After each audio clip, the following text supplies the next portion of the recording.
A cure for cancer exists right now that has been used since the early 90s.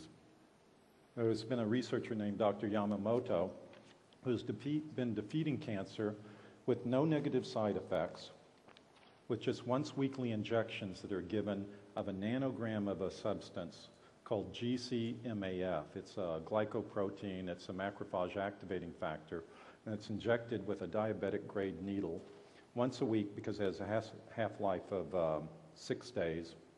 And you do this, depending upon the cancer, for 30 weeks to about 55, maybe even 60 weeks. There have been 0 failures. Everyone's been cured, particularly breast cancer, colon cancer, and I think prostate cancer as well. And it's relatively cheap, certainly compared to chemotherapy, compared to radiation, all the traditional, conventional means of trying to treat cancer. This is by far and away far less painless, far more effective, 100% effective, and it's out there right now, not commercially, but at least in testing, it's out there. And again, it's called GC and then capital M, capital A, capital F. And there are some critics of it, though. If you go on the internet, you can look it up. There have been some articles in our magazine on the subject written by Bill Sardi and some others who have researched this topic. And it's not yet commercially available except in one small clinic in Tijuana in Mexico. And thank you. In any event, it works because there is it's a macrophage. The MAF stands for macrophage activating factor. And what the cancer cell does the reason it's able to defeat your immune system, not your personally, but a person's immune system, is because it exudes an enzyme called nagalase, and the nagalase inactivates the macrophages of your immune system. Everyone has 2 immune systems. You have the acquired immune system, which are acquired from vaccinations or illnesses you might have had as a child, and that's the antibodies that are created. And then you have a secondary immune system called the innate immune system, and that's the white blood cells, the macrophages, and the like, that are your first responders. They go in and they attack they're the first ones on the site. But these cancer cells exude this enzyme that I mentioned to you, and they inactivate the macrophages. So what this guy found, Dr. Yamamoto, he found by giving these once weekly injections, it's sort of like sending reinforcements to the army, and it overwhelms the nagalase, and hence the cancer cell, with enough GCMAF, enough macrophages, that they then destroy the cancer and the person's cured. Now, admittedly, he has just done this study on small groups of individuals, and that's one of the criticisms of this doctor's work. But what he's done is he succeeded, and here's a photo of a macrophage actually destroying a cancer cell. But it does work, and he's not had a single failure. The conventional approach, by contrast, and I'm not talking just about cancer here, but I'm talking about all things, and I'm talking about our experience, what we know in the United States, and you take these figures and probably cut them by about 2/3 or maybe half, and that's what you'll get, maybe 2/3, and you'll get that in the UK. But from conventional doctors, conventional hospitals in the United States, you have roughly 800,000 deaths per year, and you have about 100,000 deaths per year from approved drugs. It's around 106,000, 108,000 per year, but it does vary. And even from so-called safe food in a first world country, you have 5,000 deaths a year. So you have all these deaths per year from regulated, government-approved, government-surveyed, all of these things that are meant to be safe in our food supply and our hospitals and by licensed doctors, and yet you still have all these deaths every year. Now, contrast that, if you would, and I know this is a little hard to see. In fact, I don't expect you to even read those words, but you can see the general shape of this outline, and I'll explain it to you. This was done in Canada, and it's the risks of dying relative to being killed on a Boeing 747 flight. And more about that later. But anyway, at the very top you can see how far out. The higher up you go in this chart, the more risk there is. The lower you go in the chart, the less risk there is. And then there's obviously a wide range in between. The very topmost factor is that's associated with medical injury in acute hospitals only. And right underneath that, the second line that goes out is smoking. And then underneath that are various other lines that are also fairly far out to the right. And those are related to doctors and use of approved drugs. But when you get down to natural food products, natural therapies and therapeutic products, you're right here. So you can see low risk, very low case of injury. In fact, the lowest item is your risk of being hit by a meteorite and killed. So it's just above that, and it's below getting killed by a bee sting. So that's the risk factor. Now, I want to explain this to you because I want you to keep that in mind, please, as we go through this whole thing about Codex. I know it seemingly doesn't have anything to do with Codex, but actually has a lot to do with Codex. Natural products are far safer. And by the way, I don't sell natural products.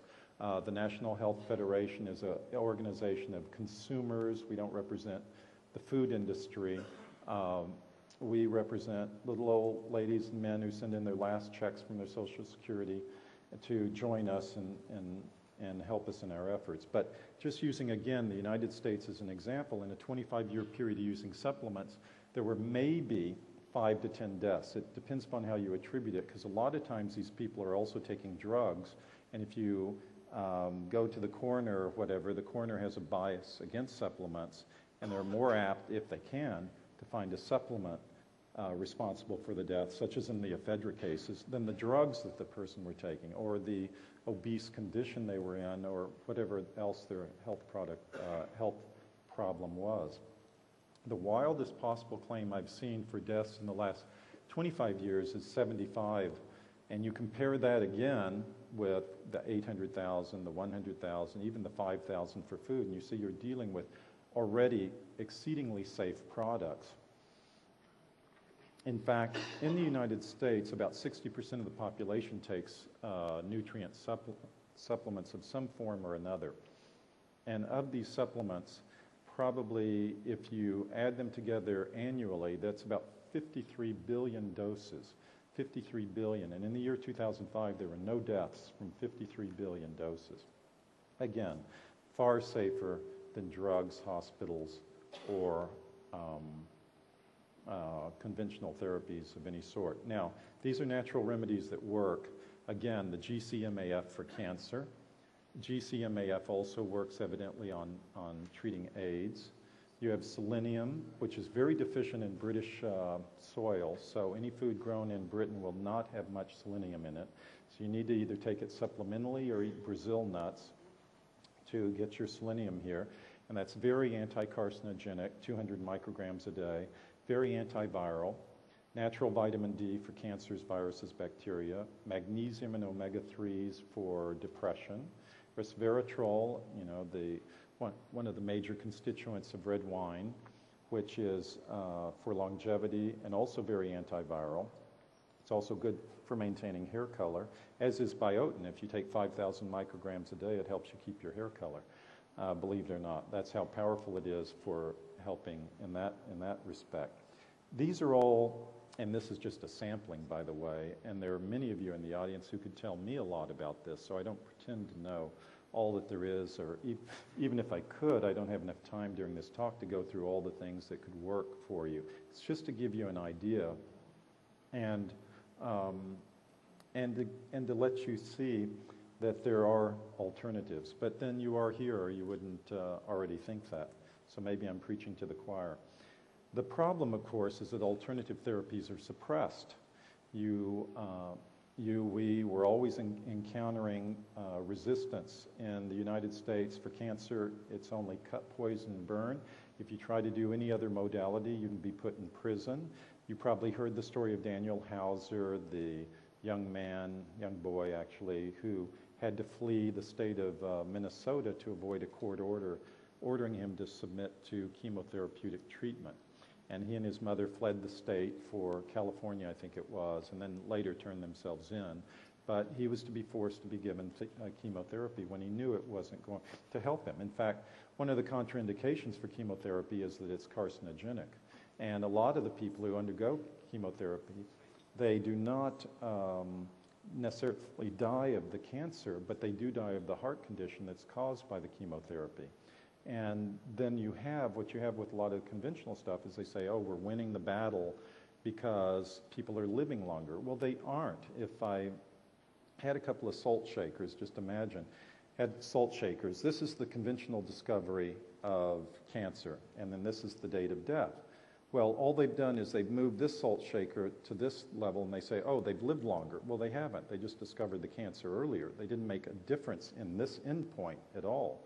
They just discovered this much earlier, so they can say, oh, they lived longer, so we're succeeding. They haven't. So it's a big lie. So what they do is the competition is banned through laws, and they use government's coercive power to do this. If we truly had a free market, and then one does not exist today, if we truly had a free market, then we could all compete on a level playing field. But it's the age-old game of commerce, and what is that? When you can't defeat the competition in the marketplace, you go running crying to mommy. And who's mommy these days? It's the government. So you go to the government, you pay money to these legislators, members of parliament, members of Congress. You have pharmaceutical company, the industries, spending $6 million a day on lobbyists in the United States. $6 million just to lobby government, to lobby the Food and Drug Administration in this country, the Food Safety Agency, and you have just the halls of Parliament, the EU Parliament, and the EU Commission just filled with these companies that want their competition eliminated. They use it by actually capturing the government agencies, and this is a pretty important point for opening your eyes, to the extent they aren't already open, to understanding the process, because a lot of people are under this myth, certainly outside this room, that these government agencies that regulate various parts of business, of industry, are doing it for us. But they aren't, and they never have. If they ever did, it was probably for about 30 seconds until they were captured by the industries they were meant to regulate. You know, in the United States, they had a regulatory body, still do, called the Interstate Commerce Commission. That's meant to regulate the trucking industry.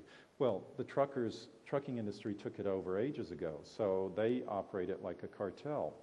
And it's the same way with anything else, because when you think about it, who has the most interest in these agencies? It's not you or I. You know, we have school, we have work, we have children, we have parents to take care of maybe. We want to go to movies, we want to go to conferences like this. We have a whole number of things. The agency part of our brain, or attention part of our brain, occupies just a small part. So what is it? Not even 1%. But for a company that's going to be regulated, a pharmaceutical company, a trucking company, an airline, it's 100% because it affects their bottom line profit. So they will dedicate a large part of their resources to capturing this agency, and they may do it in connection with others. So this is a concept that was broached by others long ago, but it's a very important one, that these are captured agencies. So don't ever be mistaken and think they're fighting for you. They are not.